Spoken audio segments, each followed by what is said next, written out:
Hello, good morning. Hope you're all well. Um, I just got back from a very long walk actually. It's a long weekend for me. So I've been walking in the wonderful weather. I was up early-ish and did an hour and a half. God, walking fast. I didn't jog today. It was a little bit too close to do that. So, I was walking very fast anyway. So just trying to lose a bit more weight, which I've put on. I've got a paunch, which I need to get rid of. Today, this is not a self-indulgent, health anxiety induced ailment update. This is a blog about someone who has just passed away. And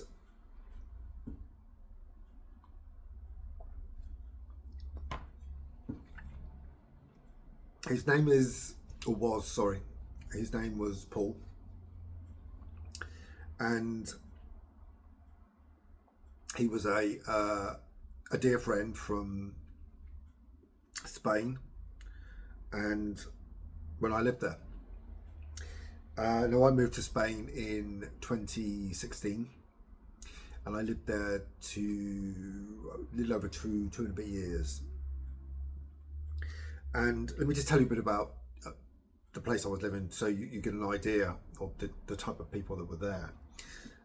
It was a very small expat community called Gran Alicante, and it was quite close to the airport actually, so it was about 15-20 minutes away, near the coast, and everything really. So as a second homeowner from the UK, the places were fantastic, and it didn't take you long to get there. There were lots of different nationalities that lived there, but predominantly they were British. There were Norwegians as well. And of all of the memories I've made over the years, I suppose the ones I formed in Gran Alicante are the most vivid.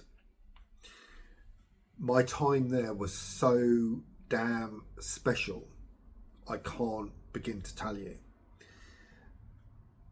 My time in Spain was the most character building time of my life. I mean, there were many other periods, obviously, but Spain taught me much about myself and how to survive. Now, when I think now, I mean, look, if I go out shopping, I will spend 450, or at least said euros, $450 on food. Whereas in Spain, I could spend 20 and live like a king and feed the cats. There were very different times. The people that lived in Gran Alicante were welcoming, full of conversation, full of stories, and all embracing community. Wonderful people, really wonderful. Paul was a barman. Now, we used to live in a house at the top of the hill, overlooking a ravine. Beautiful views, absolutely lovely.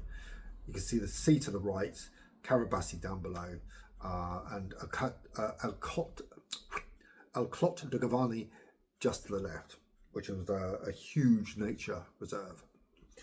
And to get from our house, you'd walk down, you'd slide down the thoroughfare to the bottom where Sierra Mar and the bar was that Paul worked in. I said slide because Spanish tiles everywhere. Not great for people like me who have a balance problem, especially when drunk, in all honesty. Thankfully, most of the time we were going uphill when drunk rather than down, but we did have our moments. I suppose, I mean, the bar Paul worked in was called Zest, and it opened, I believe, I think it was in May, I can't quite remember. And Paul was one of the first people I met there, and he was adorable. He was welcoming. He was an amazing person to talk to, with a heart literally of gold, and he would do anything for anyone.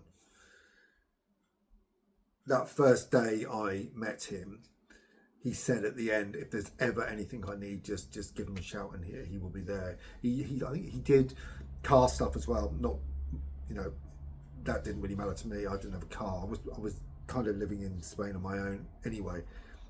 Daryl was back and forth between Spain, the UK, and Australia at the time, and I was a Spanish resident. I was there permanently. Didn't have a car, so it didn't really matter to me too much. But he knew my circumstances, and he knew how difficult life was for me at that point. With Daryl caring for his mother who had cancer in Australia, and then having to commute between these 3 different countries, it was a really, really, for him, it was a really, really difficult time. For me, I was just lapping up the Spanish sun, really. I was enjoying life. Paul was very handsome. He was a very handsome man, for sure. He was also very straight, which was bugbear, because I always, even with my straight mates, I always find it a little bit more difficult to say, "Oh, give us a hug." That changed as you get to know someone. It certainly changed, like when I was living in Portsmouth, and I worked in this really alpha male bar, backstreet bar in Pompey, France, and in the end, they all gave you a hug, even the most homophobic of people. And Paul wasn't homophobic, by the way, but he was straight, and you have to be careful of other people's boundaries, etc., etc. So, but Paul actually was fine, and he would hug you anyway. And in fact, in the end, he would hug you first. And he always made me smile. And Spain had those vivid memories for me. But if I look closely, reading between the lines, it wasn't a bed of roses, because we were going through some really, really difficult times and challenging times, and we had very little money at all. We didn't have any money at all. So we had to be very, very careful.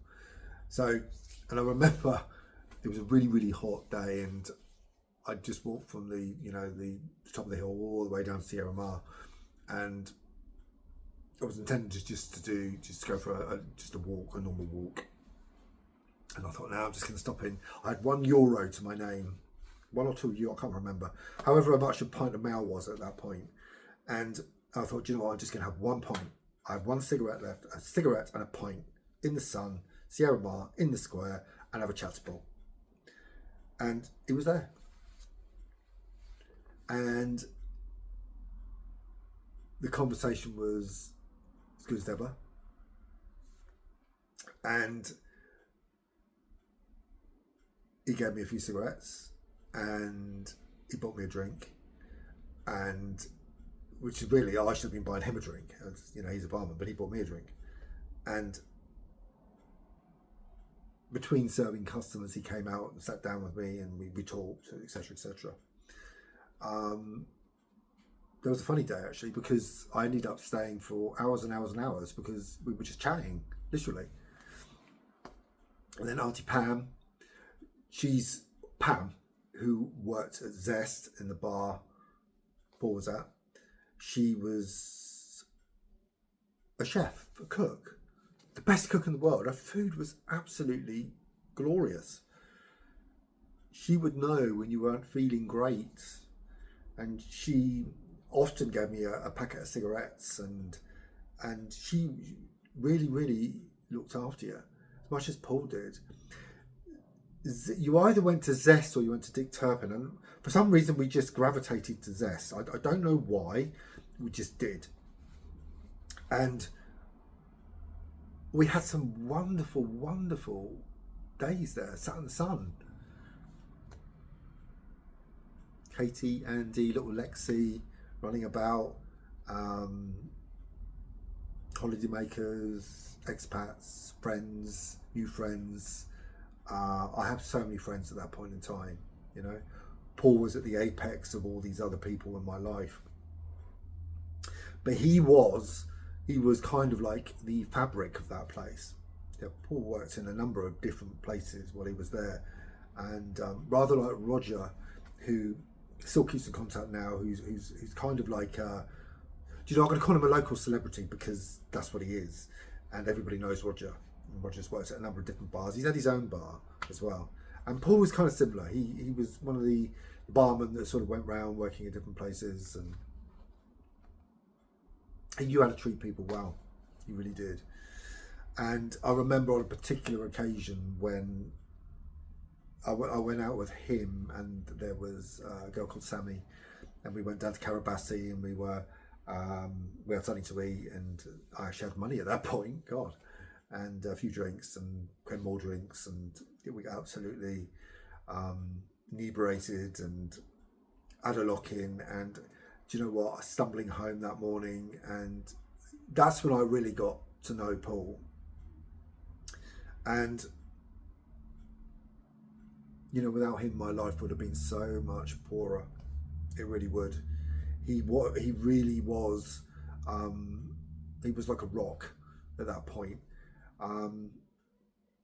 There was someone who's also worked in a bar. I know how important it is sometimes to be all things to all men and women.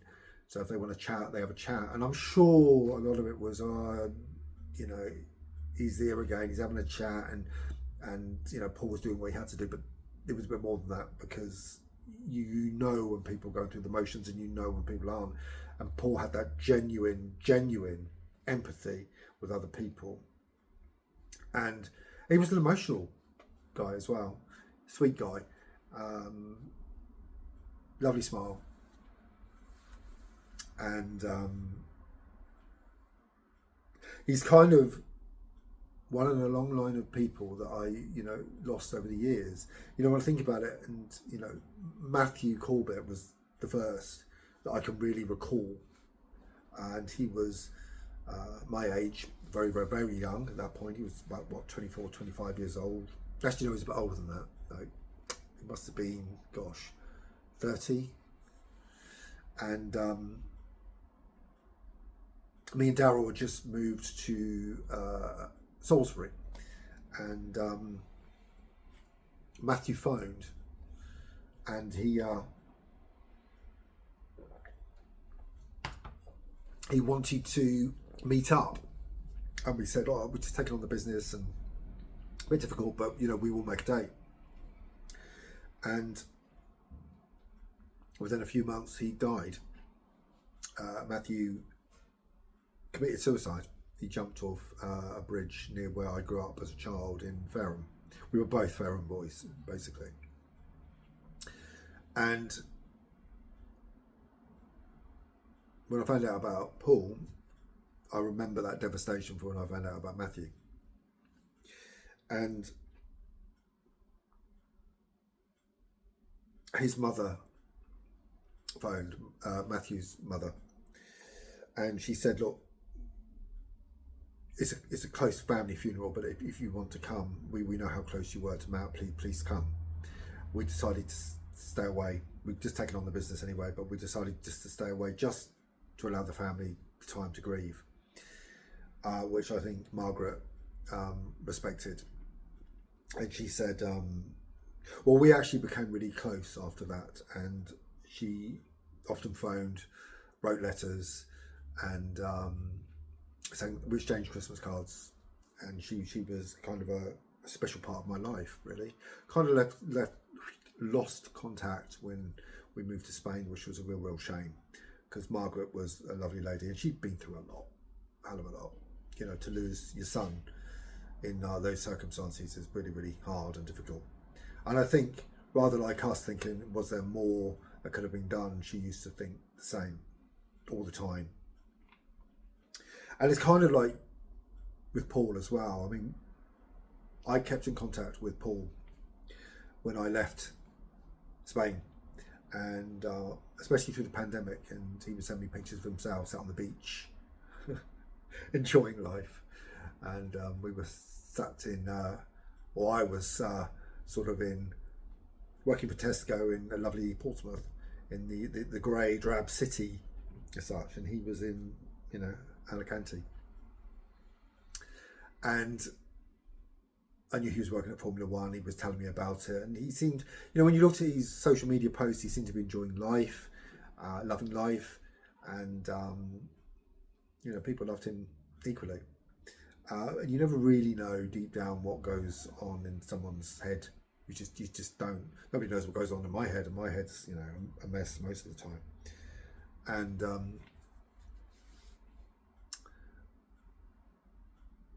as I said, the circumstances I haven't really sort of clarified, so I don't really want to go into too much.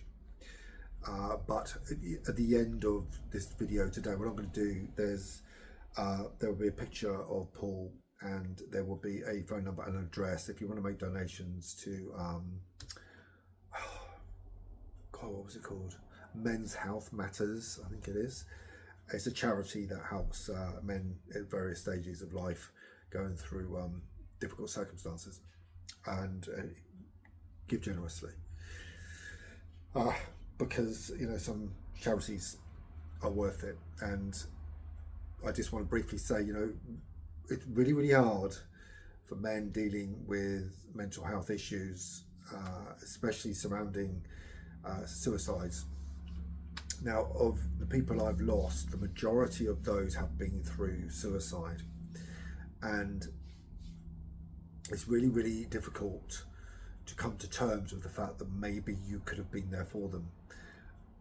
As a rule, when somebody dies, it's I don't know, natural causes, or there's an accident. There's nothing that you can do to prevent it. But with suicide, you think deep down there actually isn't. There isn't nothing you could do. But you do naturally think, well, maybe if I, you know, met Matthew, or maybe if Paul had come over to Australia to visit, maybe things would have been better, different. They'd still be alive today. Chances are they wouldn't. But these things go through your head.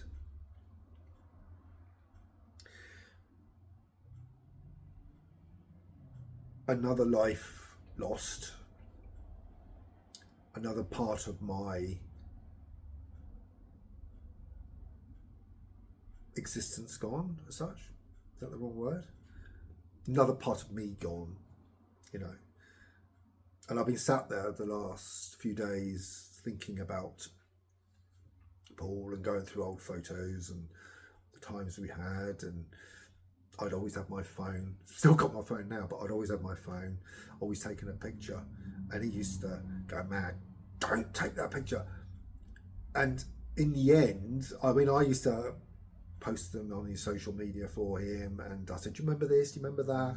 I'd send them to him, and he'd be like, do you know what, I hated you at the time for doing it, but I'm so glad you did, because I wouldn't remember otherwise.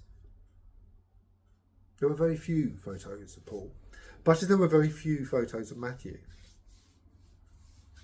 which is very telling, I think. And I'm going to miss him a lot. I'm going to really miss Paul a lot.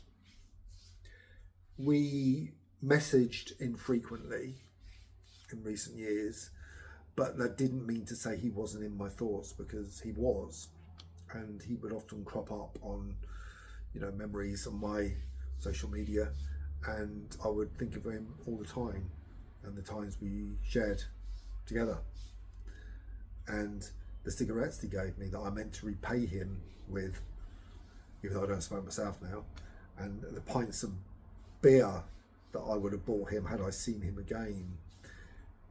Daryl was saying to me the other day, actually, he said, he was one of the ones that, when we were thinking about going back to Spain, even just for a short while, he would have liked to have seen. He was part of our clique or group or, yeah. And now he's gone. Hopefully to a better place. And surrounded by loved ones. I'm sorry it's been quite a melancholic video today, but sometimes you just need to let your emotions out and remember good times with people no longer here. Every one of those people that I knew in Gran Alicante have fond memories, Paul, as much as I have fond memories of all of them. They played a big role at a difficult point in my life. Paul played a bigger role. He was there when other people weren't, and he was the hug that I needed, the slap on the back, the person to knock me out of the way I was feeling, and the person to buy me a pint. And I will miss him lots and lots. Look after yourselves, take care, and next week I'll hopefully be a bit happier than I am today. So, loads of love.